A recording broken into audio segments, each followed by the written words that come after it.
Hello and welcome everybody. In this video, I am going to show you the secrets to passing your PMP exam. Many people fail the exam because they don't prepare properly, and you can avoid these mistakes when you follow these simple advice. So let's jump right into it. So the first thing you need to know is that the PMP exam is not simply a test of facts. If you just know everything in the PMBOK, that's probably not enough. People usually say that up to 80% of your PMP exam is actually all situational questions. So you need to know how to apply the exam topics in real life situations. So here's what I mean by that. You probably heard this advice before, but it actually took me a long time to even realize what this actually means. So let me give you an example. So there are three different types of contracts: fixed price, cost reimbursable, and time and material. In the PMBOK, it will show you the different types of contracts. Inside fixed price, there's other subtypes, and inside cost reimbursable, there's other subtypes as well. In total, there's 7 different types of contracts, but on the high level, there's just these 3 different types of contracts: fixed price, cost reimbursable, and time and material. So this is what the PMBOK would say. However, on your PMP exam, you will not get a memorization question where they just ask you what are the 3 different types of contracts. Usually they will put it into a situation and you will have to identify which type of contract is used. For example, they will give you a situation and they will ask you what is the best type of contract to use in this case, or they may give you a scenario and you have to identify which type of contract they used in the scenario. So I hope from this example you can see that you not only need to know what's in the PMBOK, you need to be able to apply it if you were given a short situation, a short description of situation. Additionally, when you are in your PMP exam, you have to keep in mind why the PMP was a designation, a credential that was developed in the first place. It was developed because there wasn't a standard on how to manage large-scale projects. And so when you're answering the questions on your exam, you have to assume that you are a project manager working on a $10 million project spanning across multiple different countries. You have multiple stakeholders from all over the world. You have to put yourself in the mindset of a project manager who is managing a very large project. The next tip I have for you is to do a lot of practice questions. Like I said earlier, because so many of these questions are situational questions, the only way you can really prepare for them is to do a lot of practice questions. If you just know the facts, it may not be enough if you don't do the practice questions to know how to apply the concept that you saw in the PMBOK in scenarios. And also be prepared for questions that are very long paragraphs. Don't be surprised if you see a huge long paragraph as one of the answers. In these paragraphs, usually you'll be given facts that are useful and some that are useless. And you have to be able to also identify which facts are useful and important in answering the question and which ones are not. And PMI does this on purpose. The reason PMI does this is because in real life, when you're actually working as a project manager, you'll be given facts that you don't need to make a decision, and you'll also be given facts that are important and critical to make the decisions you need on your project. And that's why they do this in these practice questions, so that they can test you to see whether or not you'll be able to identify the important facts from the unimportant ones. A good technique I found to do this is to read the last sentence of the question first, and then look at the multiple choices you're given, and then read the entire question in its entirety.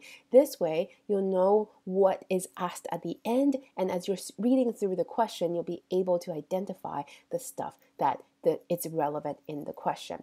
Now, the next tip is to write in advance all the notes that you want on your cheat sheet. So this is an exam strategy that you can use. Before you walk into your testing center, you'll be given two blank pieces of legal size paper, so 8.5 by 11 inches, and you can write whatever you want on these sheets of paper. You'll be given 2 sheets of paper in total, so you can use the front and back. So in essence, you're given 4 sheets of paper. Now, If you wanted another sheet of paper, you would have to exchange it for one of the sheets you're already given. And if you already have important notes on here, then you probably don't want to exchange that sheet of paper for another one. So for all intensive purposes, assume you just have 2 pieces of paper. Now, what some people like to do is to use the first 5 to 10 minutes of their exam to create a cheat sheet for themselves, to have this brain dump, to write out all the important stuff on the sheet so that they have it with them throughout the entire exam. Some people don't like to do this. I've seen people pass their PMP exam with or without a cheat sheet. So you can try this out and see if this is something that you want to have on your exam. If you do decide to create a brain dump, then I would suggest drawing it out maybe 10 times before your actual exam, so you really get it down to the 5 to 10 minute mark, and you get to decide what you want to have on your brain dump. So here's an example of someone's brain dump. They have all of the important notes here of what they wanted to remember during their exam. They have the formulas here. They even have the little chart. They have the forward path, backward path on here, and then they have all sorts of different formulas, the important tools and techniques, and then all of the procurement contract types and their associated formulas as well. So here's one example of someone else's cheat sheet. I'm just showing you this so that you get some inspiration on what you could put on your cheat sheet. Another great thing you can put on your cheat sheet is the process chart. Okay, the next advice is to plan your test strategy in advance. So what I mean by this is you can decide if you're going to take breaks or not.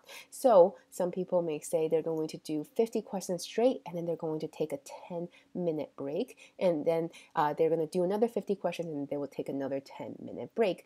You can take as many breaks as you like during your PMP exam. However, whenever you take a break, that does count towards your 4 hours of exam time. So the more breaks you take, the less time you have for your actual exam.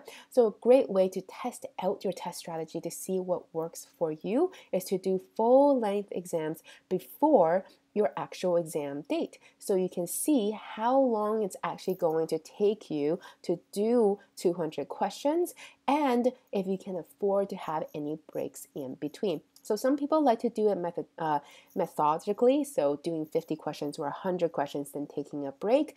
Other people just take a break whenever they want to. But if you do take a break, do give yourself enough time to finish the entire exam. And if you come to the end of your exam and you notice that you still have like 5 or 10 questions that's not answered, please don't leave it blank.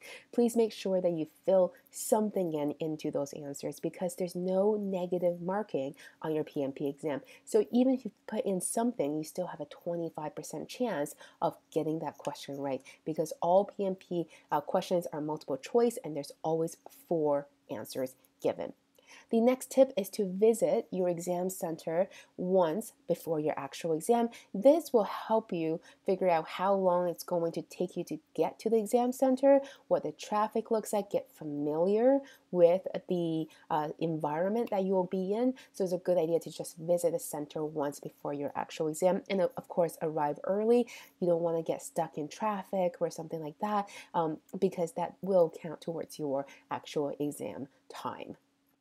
And lastly, there is a chance that the exam center will not be quiet. So once I had a student who had a construction going on right outside of the building that he had to write his exam in. And so that could happen, so be prepared for that. Other students have said that the person next to them was writing a different exam, and that required a lot of typing, so they could hear typing throughout their entire exam. So just be prepared for that. Your actual testing environment may not be absolute silence. However, depending on the exam center that you go to, some may be able to provide you with earplugs, so you can check with the exam center before that as well. And lastly, if English is not your first language, the PMP exam also has a number of language aids. So be sure to check out the language aids beforehand, and you have to request for this before your actual exam, and they will have it ready for you. Essentially, what this means is that you'll have the English and the exam questions in a different language. So being able to see it in your mother tongue and see using in English could help some people be able to understand and interpret those questions.